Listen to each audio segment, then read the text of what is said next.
Mediopolis, Chapter 16 continued. Show sentences. The elderly man was finally summoned to the interview room. He decided to go there himself, feeling really moved to join in the discussion, having been able to watch it because he was on watching the family show. He was able to watch it live stream.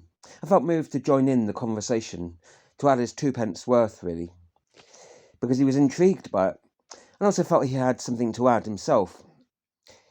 He knocked on the door after going down the corridor to join them in the interview room, where potential childminder Lucy was still sat there on the comfortable couch with their mother, with their empty cups of tea still left there and half a pot of the tea on the side of the interview table.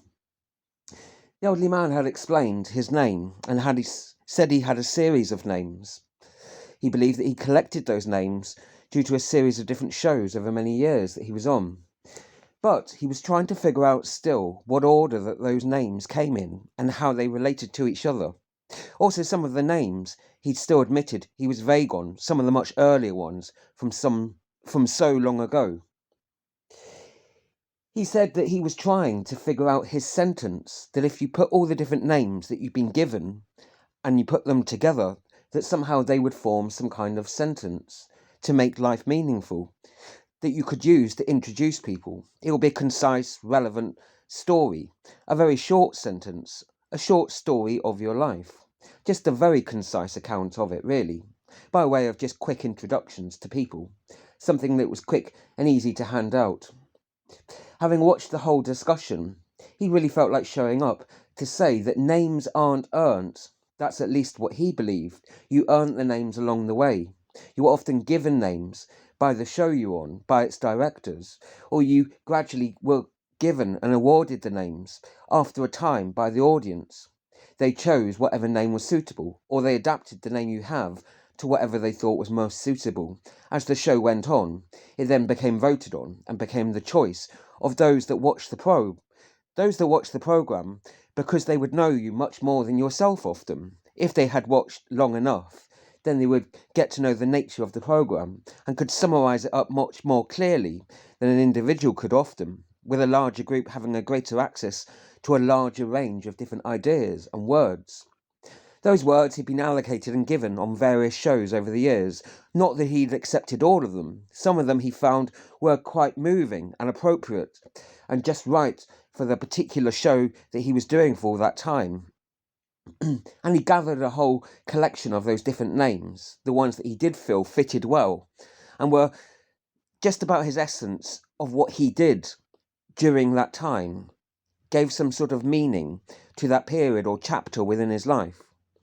But he still didn't understand exactly what all those chapters did mean. Some of the smaller ones were much more vague, and there just hadn't been time to really look back on all of them to properly decide what they truly meant. He was still looking back to try and discern properly what was his true sentence. He felt that there were true names, and often you had to juggle synonyms around.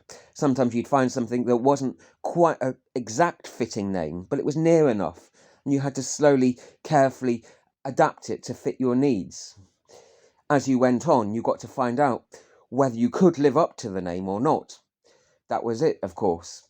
That was the test of the name, or whether it was true and right for you, whether it was something you actually lived by and not something that you actually just acted at occasionally. If you could put all the names together, the true names that were really you and that you genuinely acted and were, then you could get a much longer one. Those sentences together over a vast and longer period of time formed a paragraph, claimed the older man, and they could tell you a story about that person's life. Not that it was easy to find out what that was and discern that to begin with. Yes, occasionally words got altered slightly and changed here and there. A word that had been misgiven slightly wasn't an exact name. There were modifications that had to be made here and there, with mistakes that had been made by audiences and by him himself, of course. By those watching shows, perhaps, that didn't quite show his true nature, where he was skewed by the circumstances of his own or the shows that happened to somehow skew actually how he was, genuinely. But still, he was trying to figure out what his life sentence was. or what the different life paragraphs were, the many sentences that could be put together. If it was all stuck together, then trying to find out what the meaning of people's sentences were, well, that was a greater challenge, he claimed, to Lucy, with the mother sitting along, listening as well, both on the comfortable listening couch. The elderly man was saying that his family in the world have always given the child two names because they came from two families. Well, that was his background. He wanted to add that because he overheard the mother and Lucy talking earlier about who changes the name, who chooses the name. And, of course, the mother had said that she liked to do it early on and just have a familiar, personal, motherly name for the child. That was her choice. Until the children were older to choose it themselves or to choose it with their friends. Whilst Lucy's way was simply to stick with the mother's name until you were much older and perhaps adapt it later on, but to live a life long with the same name that the mother had chosen. Lucy had felt that was right. The elderly man added that in his family they inherited two names, both one from the father but also from the mother too. And the two names came from the two different families that united together to produce the child, as the father and mother united in producing and conceiving the child, uniting in the child. And so each generation, the names would get longer, so that people ended up with ever longer names as the generations passed on. That was traditionally, in the older days, how his family had done things, so that people ended up with ever longer sentences and paragraphs that added an extra name on each generation, according to who they married, or whose extra words they added it to. It came up with long, familiar sentences, well known to all the family, who all shared, the other siblings at least, shared the father and mother's names that they'd all inherited. Those familiar, long, complex sentences that all the siblings were familiar with, that he and his brothers and sisters had been too. What were, in fact, their life sentences, although he'd felt that early on at least. That was only his earlier life sentence, before he discovered his later life sentences, to add them into the life paragraphs, to try and figure out the life story, he claimed, to Lucy.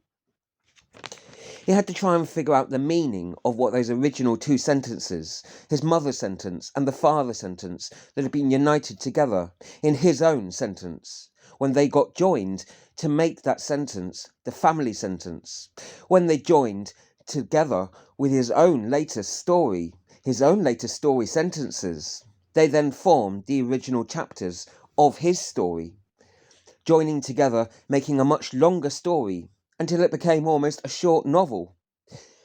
Indeed, many had merged their novel names together. They could merge their novel names together into a series of novels, even a chronicle, trilogies, quadrilogies, never ending. They produced much larger, grander narratives, said the older man, but much more difficult, complex, harder to know. Unknown almost nowadays, he claimed, since nobody really knew or inherited such long, incredibly long-winded, complex names. It could take you a long time just to introduce yourself, in fact. Who knew? Well, in fact, you never could properly if you never really worked out the fundamental basic names to begin with and what those were. You didn't actually have to have all your mother's names and father's names. Of course not. People didn't have to inherit the family names, not to begin with.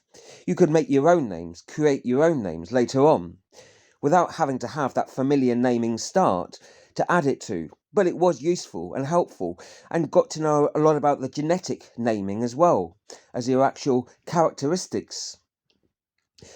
The older man had said all this because he wanted to add in his own experience that he felt was relevant and would perhaps complement both Lucy Childminder's experiences and also the mother's experiences too. Well, I don't have a novel name, never mind even a sentence name, said Lucy. Just a family name, you know. I think most people do, really, said Lucy. Everyone has a sentence to serve, though, or a sentence that serves them, claimed the elderly man, trying to assure her, and then said that it was still possible for all people, even people like herself, to find her past names. She needed to study her past, find past people, find the past people that watched her, knew her, studied her well, those people that she could talk to, about the shared memories of the past, to find out the relevant past names, to try to find out her past story, that would build onto her present story. Like, for example, if she'd been called daughter, or many different types of worker, those could be names themselves that could help form the story. She'd not even thought that those were names, merely just titles perhaps, like how she didn't really know that her name would be Nanny Lucy and not just Lucy in the house, not just to distinguish her from other potential Lucys there, but also because that title, forming and merging with her name, also indicated what she did and how she would do it perhaps. Perhaps there would be adjectives added to the, the pronoun of her name as well. But Lucy didn't know that perhaps yet, and would find out as time went on. Lucy had said it was more of a title, the job professions, rather than a name, but agreed that she did have a long number of past titles too, names that said how she related to other people. Yet she'd never really thought of putting them all together in a long sentence. And she asked what the older man's sentence was, out of curiosity, if he'd managed to put one together, who told her that he was son student, travelling fabricator, curtainer, husband of actress, father of none, friend of many, divorcee of actress, bachelor, friend of many, divorcee of actress, bachelor, and retired fabricator, porter, seeking answers still. And the mother got on to say, and repeater of sentences too, after he'd stumbled over the words several times. Perhaps he'd overdosed too much on the medication again, wondered the mother. Yet he said he really wasn't sure that that was absolutely his right, concise sentence to describe him, and it obviously didn't include all the smaller words for the smaller jobs and the smaller relationships that were also meaningful too, though. So there was a much more fuller, complete story that was just a much more concise version of it that he would give, just because sometimes there wasn't time and it was quick to give that out in just a few seconds, rather than having to go through minutes or hours sometimes of explaining his much longer-winded sentence names, paragraph names, or the novel names that he rarely ever gave out to people, because time and energy and restraints didn't really allow it that often, really, claimed the older man. He said he wasn't really sure he'd found out all the right words yet. He was still tinkering with a few of the words, and still seeking answers, as he'd said in there. And the mother had said, where was his mentoring role in all this, in that equation, that he'd been doing so far with the family? Well, some of the time at least. Okay, said the older man. Retired fabricator, porter seeking mentoring family, added the older man, now adjusting the sentence for her. Though clearly she'd been a little offended not to have been included in his final naming sentence, apparently. You're not seeking us now, though, are you? Said the mother. I mean, you've found us, haven't you, surely? Said the mother, now laughing, and going to put the teapot on again to add an extra cup for him too, and also to add one for herself and Lucy also. Have I? Asked the older man. I don't know. I think we're all just trying to find each other's meanings, really, said the older man. Sat there now joining Lucy, sitting beside her, and the mother was launching into another long story, one of her rambles, of how he and the older man had originally met. How she'd been invited to the show care at his small, unwatched show house. How she felt a little sorry and concerned for him also. And how they'd gotten on well to begin with a shared love of looking at the stars, and also his love of astrology and astronomy too, and their shared love of stories and rambling on as well, although they did like rambling about different things, it was true, yes.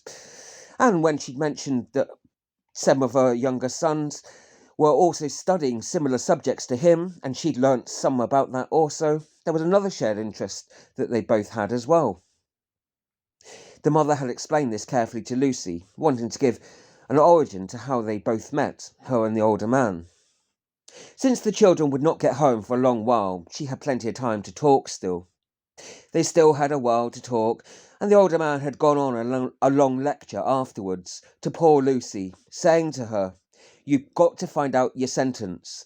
It's what we're all here for, to question each other's sentences. How can we know if we don't know our own sentences? Demanded the elderly man of Lucy suddenly, as if a little serious with her. I don't know what you mean, really. I don't really have a sentence. I've got a few names, began Lucy. You just haven't found the sentence. Maybe you didn't search for the life sentence yet, stated the older questioner to her. Now turning, the mother looked back a little concerned, turning away from the teasmaid, frowning a little. A life sentence? Asked Lucy. What, you mean like a prison sentence or something? The old man shook his head. The sentence is just formed from all the different meaningful relationships that you acquired, the series of relationships, how they relate to each other. So we all begin, obviously, as a child of someone, child of somewhere. That's how sentences and life sentences begin, explained the older man. Unless someone's an orphan, said the mother, raising her eyebrows, turning back away from the teasmaid, content now that the older man seemed to be going on okay with Lucy. But an orphan is still a child, though, a child of the universe or the world or God or whatever, but a child of society, maybe, said the older man. But still a child, nevertheless, said the older man, turning back to Lucy now, after studying the room quickly, and seeing the projector that had been left out, hoping the mother wouldn't show too many of the children's shows and the play shows, especially not the ones he'd been ridiculed and felt foolish within, the silly roles that they'd had him playing, dressing up in stupid, funny costumes. Well, perhaps Lucy would find it as funny as it was intended to be. She hoped that wouldn't be shown too much. Then, turning to Lucy, he said, "Can't you name your sentence, then?" asked the elder. "I suppose you don't know if a stranger asked, or anyone asked," he claimed. "Well, I don't really know what you mean. I don't really describe my life as a sentence," said Lucy. "It would just be too hard to sum up that simply, really," she claimed. "Then you can never really fully tell people who you were, or where, or what you were, or why you were living, or anything proper," claimed the older man. "I mean, you couldn't say it if someone asked of you. I'm not saying there's not a risk of oversimplifying, but you've got to try, haven't you? And give a short summary if somebody should ask, and it's important. Then you've got to try and leave her alone," shouted the mother suddenly, turning away from the teasmaid. "If she doesn't want to name sentences, she doesn't have to. You shouldn't just ask people life sentences out the blue. It's rude when you don't know them well. Lucy's young. She still needs time to think about it. You didn't know your life sentence at her age, did you? Neither did I," shouted the mother, a little upset that he was already having a go at the childminder before she'd even got the job, before she'd even finished the interview yet. She was really upset with him. Neither of us knew our life sentences, not back then. Goodness knows, she still needs time to think about it. We all need time to think about our life sentences. Why should she give it out to a stranger anyway? Why should she have to tell you it? Said the older mother, shouting a little, angry now at the older man, standing, hovering over him now, a little menacingly. She said it heatedly, with both of them now sat a little surprised on the chair. The older man less surprised than poor Lucy, though. "I told her my sentence," complained the older man. "Well, I tried to give as much as I knew of it, or know right now of it." "And she didn't ask for it," said the mother. "Did you, Lucy?" asked the mother, turning to the young lady. "No, and I don't know what you mean, really, by life sentences. Sorry," said Lucy, saying apologetically, turning to the older man. "The story that the names make when you put them all together. I did say that just now," said the older man. "So, you name your close relationships to people, is that right?" said Lucy. "To people, to places, professions, all different things, and then you put them together, in chronological order," he added. "Excuse me," barked the mother again, now raising her voice once more. "Lucy's our guest, she's my guest, and she doesn't have to answer any of your silly questions right now. You don't answer anything you don't want to, Lucy. Just don't pay any attention to him. He gets ridiculous and over the top with his obsessions," said the older mother, now staring at the older man. "It's all right, it's okay," said Lucy, a little embarrassed, shaking her head, and then turning to the older man, who she felt a little sorry for with the mother shouting at him, given his age. "Do you mean give a sentence, like describe my life or something?" asked Lucy. Yes, nodded the older man. Is it that we give out life sentences to each other, though? No, he answered his own question. We are given the sentences by life itself. We must remember and try to search for what it is. Before we can question what it means, you've got to find out how all the different parts of the life relate to each other, explained the older man. Oh, really? Said the mother, now finished with the tea's made, glad she'd programmed it in and could leave it to one side, now joining them, perched on her chair, hovering once more over them. As if you even know your own sentence yet, and it's not changing every 4 weeks or so. I thank you for keeping quiet and not pestering and pressuring my guests. Oh, it's okay, I really didn't feel pressured, began Lucy. No, it's okay, he does this to others too, snapped the mother, turning, exasperated now, with the older man. I think you were a fabricator, yes, said the older mother to him sternly. And I'm not sure you ever retired from it, said the mother to him, with a stern face. I had to retire, said the older man.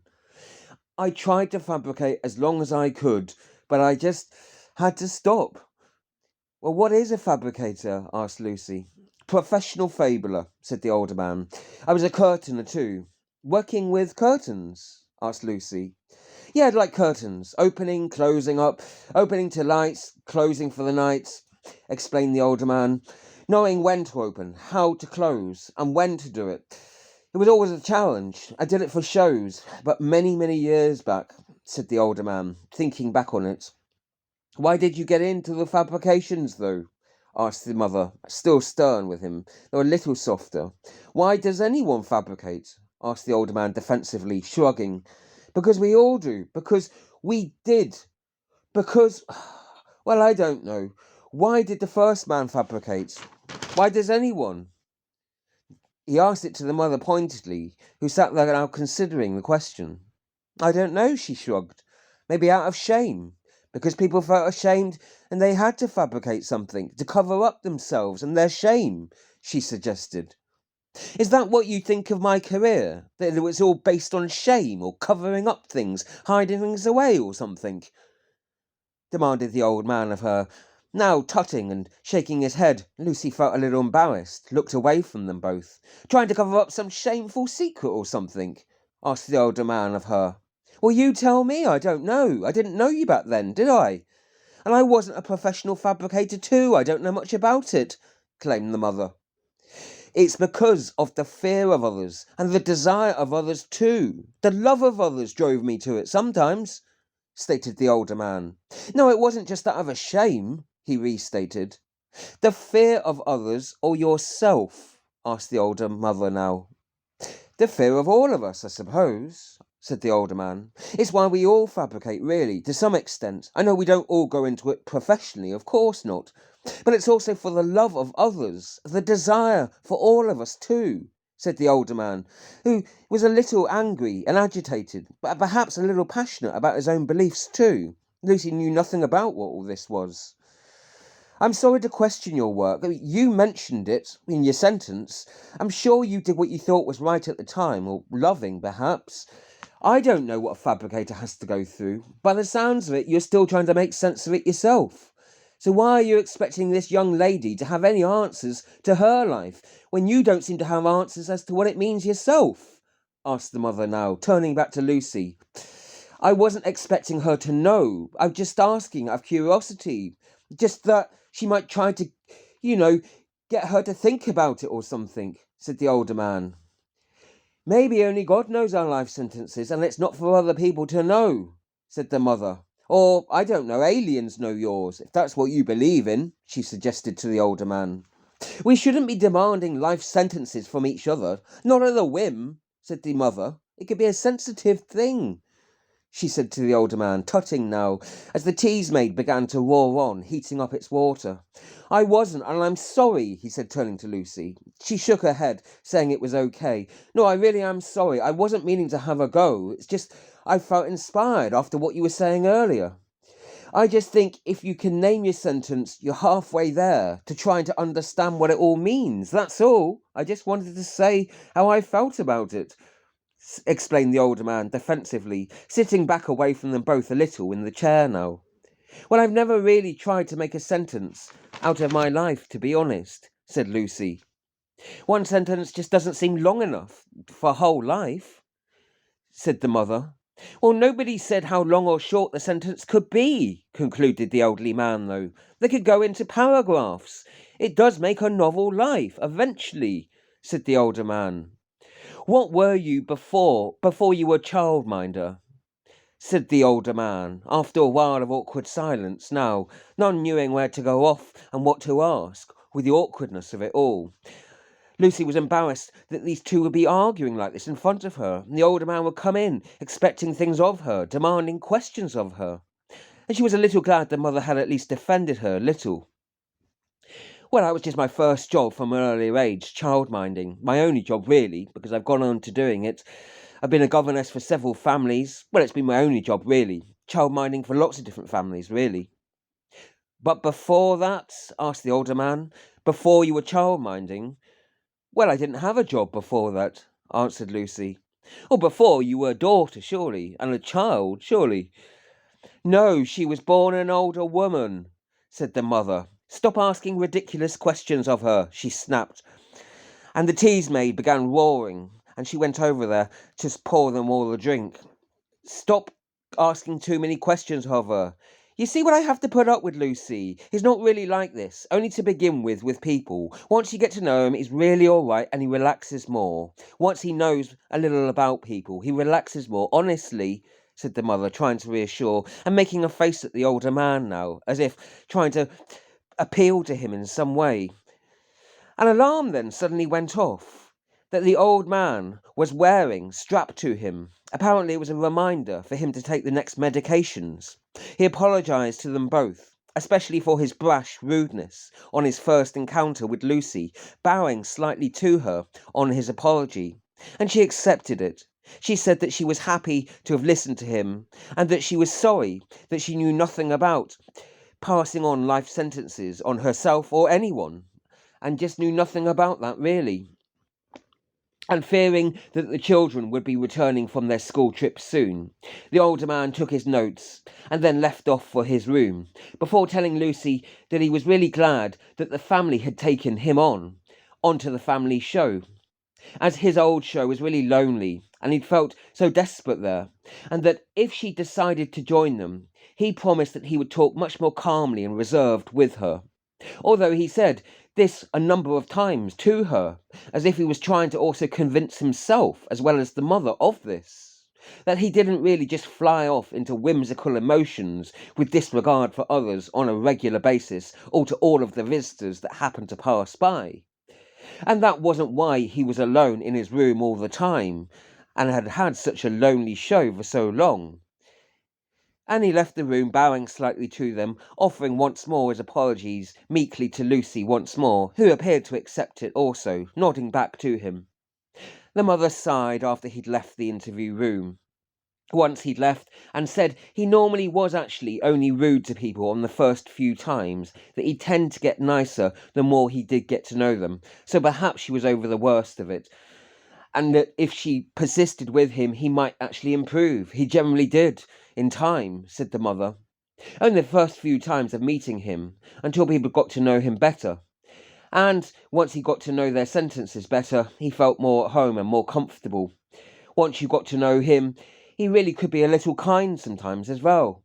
Very kind sometimes, when you got to know him well, said the mother. Lucy felt it was a little late, very late in fact, and still she was in the interviewing room, being interviewed for the childminding role, and hadn't yet met any of the children, really. Only ever really watched their films so far, and heard all the mother's stories about them. So many stories about them all, so that she was really eager to actually meet them in person. And finally they had arrived, having watched the whole interviewing scene themselves from the bus journey home, where a few of the older ones could watch it on the smartphone. Finally they arrived, having watched some of the interviewing process, or at least some of them did too, who were able to tell the highlights to the others. With the mother, and then the glampy who traipsed off to his guest room, and then the potential nanny Lucy, who they were going to meet. While on the bus ride home, they had glimpsed some of Lucy already, so they knew a little about her to begin with, though they hadn't watched any of her other films yet.